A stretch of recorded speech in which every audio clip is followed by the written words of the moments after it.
Yeah, what's good, Joe? Shaman the Bigga P, and I'm here to talk about the fights that just happened from this Saturday.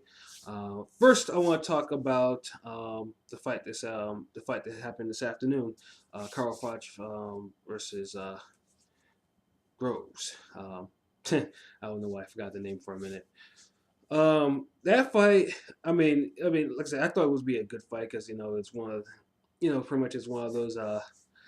Well, it was a big time fight in England, but it was one of those fights that you were trying to think, oh, does Gross have enough to actually turn back Froch, or would Froch would just pretty much run through Gross? And I thought that's what was happening. I thought Froch would eventually run through Groves and knock him out late.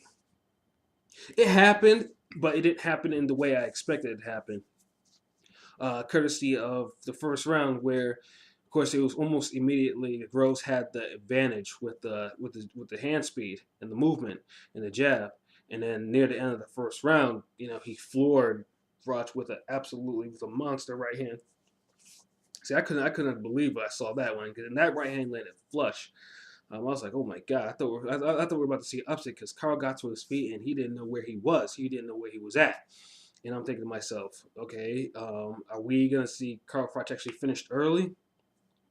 And the fight went on the same pattern. Froch looked absolutely slow, and Groves was jabbing him, hitting the right hands at will. A couple of spectacular exchanges, like in round six and round eight, I believe. There was some absolutely incredible, back and forth actually between them. And I was winning because Froch from the first round, he outboxing him was not going to be the way to do it because he was just too slow. So he opened up himself more and he got more aggressive. And I thought just the way he was doing it, I was just waiting for Gross to land that one counter that would send Froch to the canvas again. Um, and I thought it was coming in the ninth round where the fight actually ended. Um, The stoppage, however, was early. I personally, the referee should have at least gave Groves a standing 8. If he fell to the ropes hard. I mean, that's the thing because Groves did not where Groves was. He didn't. He deserved the benefit of to get that standing 8 to get his legs together if that was the case because he did go into the ropes hard and he wasn't in the type of trouble that you would try warning, like, okay, he took enough punishment, stop it. Groves was up on the cards. I mean, two of the judges had him up by one. The other judge two of them had a one, and the other one was wide.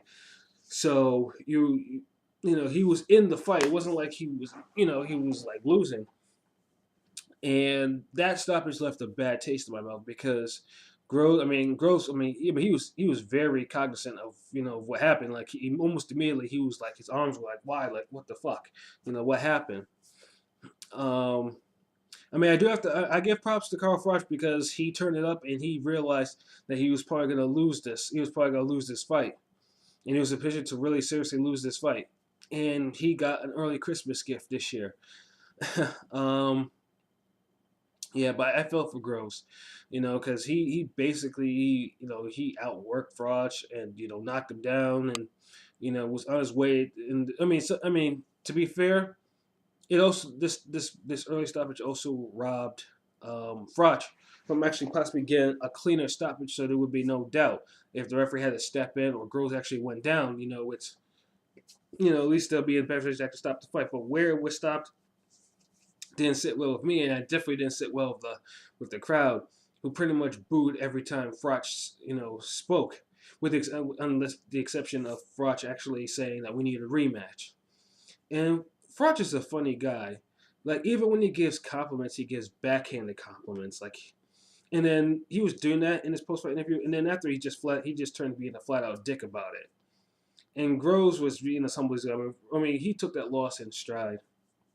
I know I would have been ripping and roaring, especially if I was in the position that he was, of actually coming close to lifting those belts off him.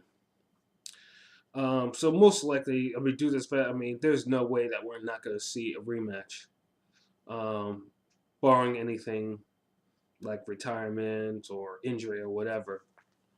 And I hope to see it because that is now that's now a big money fight for 2014. I hope Gross get his chance, and I hope Gross this time, learned from whatever mistakes that he did make in that fight. That allowed him to get in position that, for that stoppage, and actually put Froch out. As for Carl Froch, I mean, like I said, he won because he opened up. But when he was opened up, he got soundly boxed by him. So you're like wondering. I mean, I know Froch has pretty much faced tough competition, like seriously, since like in the last 4 or 5 years at 168. So I mean, and he is getting older. Or I mean, it could be that, or just simply just styles make fights, and then his style was Gross style was just tailor made. But Groves made a fan out of me because I wasn't really, you know, I mean, I was up on Groves. I just wasn't, I didn't think he was the one. I didn't see anything overly special about him. But he definitely won me over tonight. And I personally can't wait till I actually download this, like, so I'm going to watch it again at some point in the morning. And that's definitely like the fight of the day. I mean, a cleaner ending would have probably made this a fight of the year candidate. But for now, I'll just call it was just a really, really great fight. And it was an exciting fight. And hats off to both of them. And now the other card is the Manny Pacquiao Rios card. Now, this card was not a card. Now, keep in mind, I have no problems putting in for a card or even buying pay-per-view myself. I mean, I did put in for Marquez and Bradley because, like I said, I wanted to see a pay-per-view that was not dominated by Floyd or Manny Pacquiao. This pay-per-view, not so much. I mean, I watched it on a clear stream. My fast connection is extremely fast and no choppiness or whatever. So it was nothing for me to do so. Simply because I could not put money, the undercard that this thing had, I couldn't, I just couldn't, I didn't feel the need to actually part with $69.99 for it. And it's not because it's no, and it means no dent in my pocket. I mean, I can afford as many as I feel like it, but yeah, I'm not gonna put money behind a lazy undercard. That's my thing. So I mean, regardless, I was hoping that maybe a fight of the year would actually break out because I mean it's happened before with on some of these on paper the fights are just absolutely blah, and then all of a sudden you get like an unbelievable fight in the undercard that gets you hyped. None of these fights were. None of these fights happened. We have that young cat from Puerto Rico, Padejo, pretty much just battered that Thai fighter, for about 6 rounds and won an easy decision. Thai fighter was just happy to be there. I'm not even gonna go ahead and try to pronounce that name because it was kind of wild, and even the announcers themselves it seemed like they're having a blast trying to actually pronounce that man's name. Second fight was Zhou Shiming versus another Mexican journeyman. Now this fight I've never been a fan of Zhou Shiming because I thought, his first couple, his two pro fights showed a very wildly amateurish style of fighting. And I thought, like this guy is gonna be this guy's a flyweight. I was like, I just don't see him actually becoming any type of champion. I didn't see him going anyway. Tonight, he actually showed me a glimpse that he may actually make it in this pro game. I mean, he fought a journeyman. I mean, I think he was undefeated. I mean, he had 4 wins or whatever. So, I mean, I can't say he was a bum. He was, he was probably a journeyman that was also starting out as well. And Zoe punished him for all 6 rounds. I was very shocked by that. And on a couple of occasions, I actually had him on the point of stoppage. But with Zoe, I mean, there's still some things like, yes, I mean, his offense was sharpened up, and I thought that was actually great, and his head movement, improved slightly, but he still had defensive liabilities. But like I said, his punching is just still a little bit too wild to do anything. And then, like I said, the power. I mean, he was sitting on his punches more, and like I said, he busted the guy up legitimately. So I mean that's a sign that maybe he's improving, but yeah, he still has several flaws that probably need more fixing. But like I said, it was a fight. It was a showcase fight, because they're in China and he's Chinese, and you know, and he didn't disappoint. Like I said, I mean, I expected that fight to be complete trash, and I found myself, I liked it for some reason. I'm not gonna download it, but I liked it enough to, I can actually give him his props for what he did. Um, the next fight after that was the heavyweight scrap, Andy Ruiz Jr. versus Tor Hammer. Now, my thing about Andy Ruiz Jr. Usually I have this thing like I believe boxers should be in their best possible physical condition, um, or possible. I mean, with the heavyweights, I mean, the heavyweights I grew up watching, they were in the most optimal condition they can actually be. And Andy Reid Jr. is it's clear like he's a very talented like big man. Like he has fast hands, he has pop, he moves well. But I just can't help but saying that if he cuts like 60 pounds or so, I forgot what he actually weighed. But I mean, if I would say if he was in the 220, 230 range, how effective he would actually be, more effective he would be as a fighter. It would just be more effective as a fighter. But I mean, nonetheless, he fought, and like I said, he did what he had to do. The unfortunate thing with this fight, his opponent did not come to fight. Tor Hammer, I mean, he had a history of quitting on his stool before. He did it once before, and unfortunately, he did it again tonight. Um, and there was no legit reason. He wasn't getting lumped up. I mean, it was getting the fight was getting, it was getting in the trenches, in the trenches, and he wasn't in any type of distress or whatever. But like I said, with boxing, you either have the heart or you don't have the heart. And when you don't have the heart, you shouldn't really be fighting. And he didn't have the heart, so he quit on the stool again. And I think I saw Lou DiBello on his Twitter. I think pretty much said, that he was released. Now, of course, if this is like not like any type of bullshit type of publicity stunt, it would be a really fucked up way to to let a fighter go. But he deserved it because pretty much he's just I mean, quitting on your stool in that fashion, like without really taking any serious punch or any warranted injury, it's as good as good as throwing the fight, and his purse should be held. But like I said, you only gotta do. You can't force someone to fight if they don't want to. I just hope he's never on another televised card again. Much less a pay per view. Actually, I don't think that's not gonna be for a while, if at all. Richard, like I said, I mean, he's still a work in progress, but I just hope that he actually hooks up with a nutritionist and not go the way of Chris Areola, and he faces a superior condition heavyweight and he gets pounded. I hope he actually does work in his conditioning because honestly, it can only extend his career in the long run to not be just a big guy, just just trying to rely on weight and being immobile because, like I said, all that shit will slow him down as he gets older.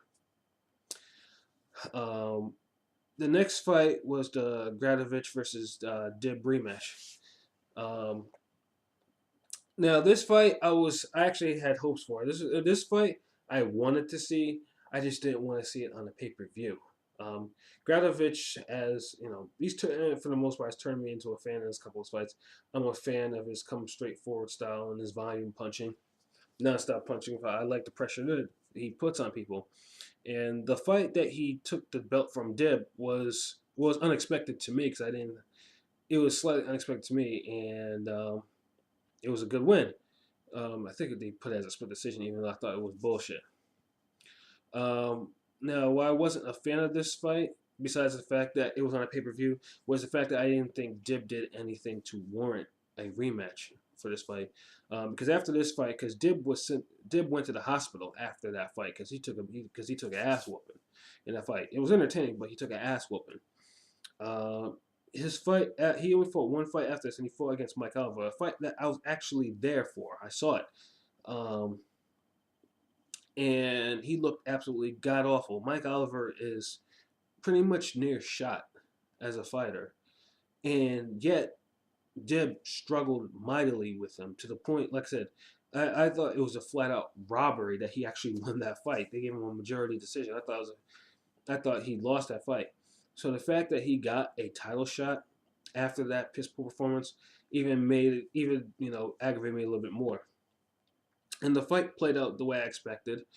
Um, Dib, you know, Dib, boxing well, then, all of a sudden went, got to the holding and trying to be like Prince, Prince Nassim Hamed. Speaking of that, I don't know why HBO, felt they need to shit on that man. Hamed was the truth. You know, most people don't, most people want to, say that, oh, Hamed doesn't belong in the Hall of Fame, but Hamed was the truth at featherweight. But that's for another time. I'm pretty sure I'll rant about that at some other time. But yeah, Dib. Um, Dib style. It was because I don't find Dib style very particular entertaining to watch. Um, it's a struggle, but it's a unique kind of struggle because he is busy, but there's something about his fighting that just turns me off. And what happened was, unlike Mike Oliver, who didn't really have the type of power to work rate to really trouble him for all the rounds, Gradovich's flying punching eventually took its toll. I think Dib went down once, but then there was a knock. It was I personally thought it was a slip. Like, hey, if they want to call it a knockdown, they call it a knockdown.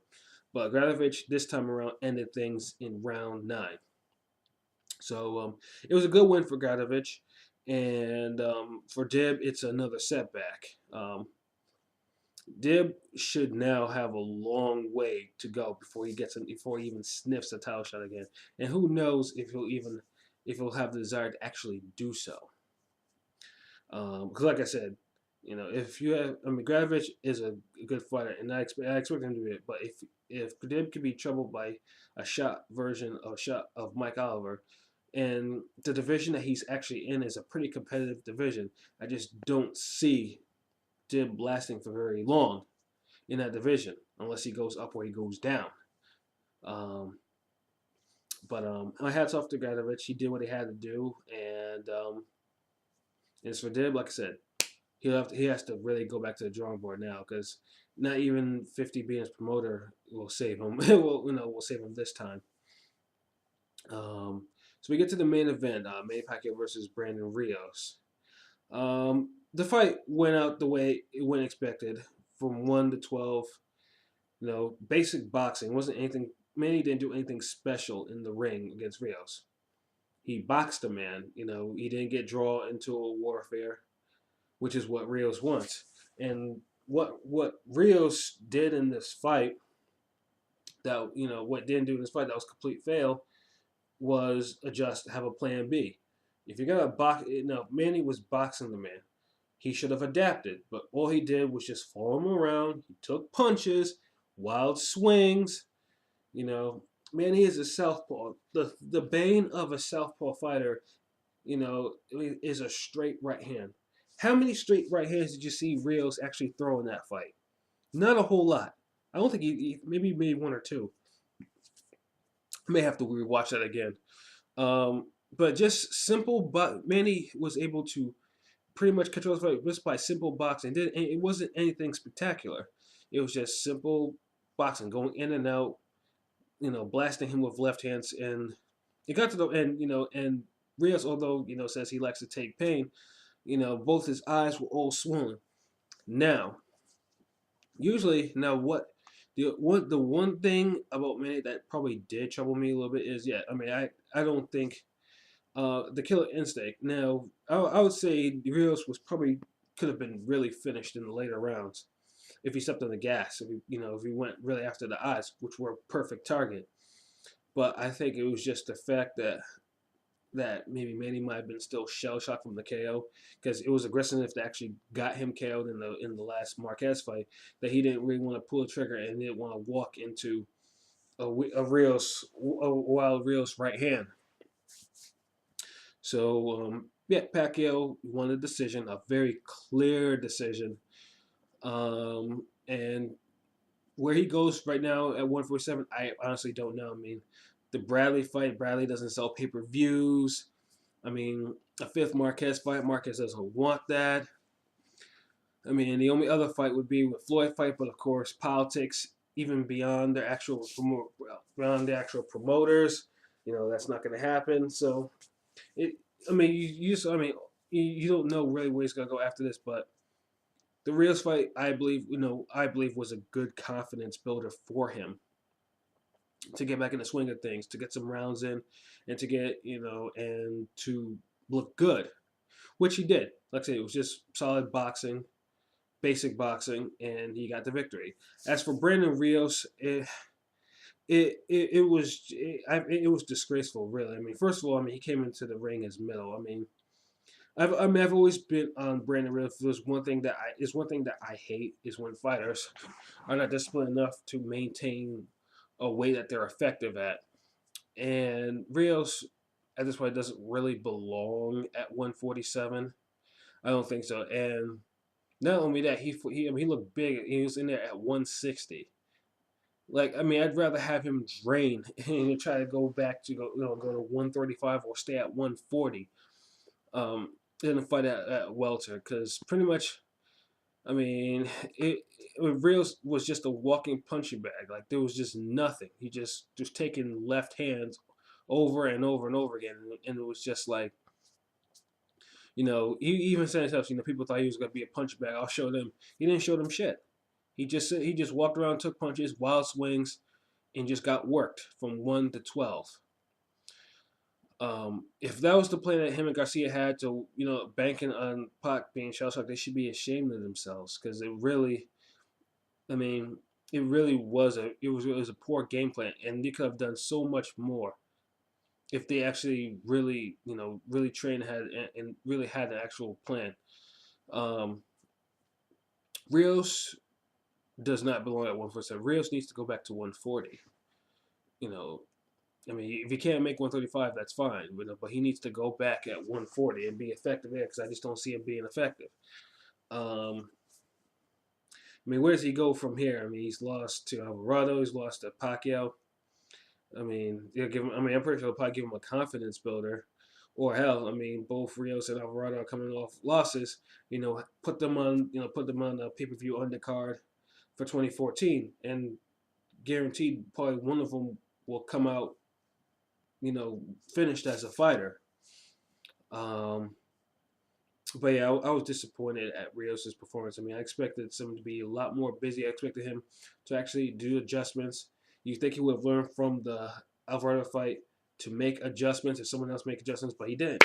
He came to doing the same thing, except Pacquiao did it from the first one. Was Alvarado did it after catching, after getting blasted with punches for 8-9 rounds, and knew he couldn't take that type of shit anymore. So the fight for Rios, I thought it was gonna be an absolute slaughter, and it wasn't. But it was still to the point where Rios once again takes more unnecessary punch than he should have. I'm already alarmed at the slurring. Sometimes he does. It's not a speech impediment. He has a slur. He's slurring his words at times. And like I said, I cringe every time I see him fight. He takes this unnecessary punishment that he can easily avoid by just boxing. But what are you gonna do? They got to keep him there because he's a, Rios is a promoter's dream in terms of if you want to fight, put a matchup against anyone who actually likes to engage. So he'll always have someone. He'll always be an opponent for somebody. But I just don't see him. He's gonna run into that one power puncher that will knock him around. And I hope that I think Ruslan could probably do it, and I hope that day never happens because Ruslan. I'll probably see Ruslan absolutely destroy him. But yeah, if Rios wants to really continue in the sport to be something of an elite top, I don't want to say elite, but a top fighter, he has to A, work on his defense, and B, really get his weight down. 147 is not for him. If he's gonna be at 147, at least be optimal at 147. But overall, the pay-per-view itself was not worth no $69.99. As I mentioned before. It was not a great pay-per-view. It was a very mediocre pay-per-view. Not even, Pac and Rios at best, it was a good fight for Pacquiao to show, but it really, like I said, I've compared it to Flexible in a type of way that it was just they both fought opponents that had some notoriety and they were just overmatched. Um, that's how I feel. I mean, other people may feel different, but that's exactly how I feel. Um, Bob Arum, if they want to actually stay relevant for boxing, HBO box in general, and he needs to really take a page from Golden Boy's stable and start creating actual cards, good cards with good fighters on them. No struggle fights, no non-competitive fights, none of that stuff. Because that's where Golden Boy is killing them. I mean, if Bob recoups himself or from doing this little $5 pay-per-view in China thing, more power to him. But most boxing fans are not going to stand for actually watching paper, or much less actually buying pay-per-view cards of that nature. And that's real talk. So yeah, that's my thoughts for today. Till next time, I think probably the next big fight cards are the December 7th and December 14th card. The December 7th cards on both HBO and Showtime are going to be epic. Unfortunately, I will not be able to watch those fights live because I have a holiday Christmas party at some fancy hotel to go to, which I'm pissed about. Um, as much as I'd like to be in my hotel room to actually watch the fights, I can't do that. So most likely, if I do a video on that, it will be after I actually find some time to watch probably 7, 8, 9 different fights, so I can actually talk about them. But yep. Until next time, um, happy Thanksgiving. If you don't celebrate it, happy Turkey Day. All right, peace.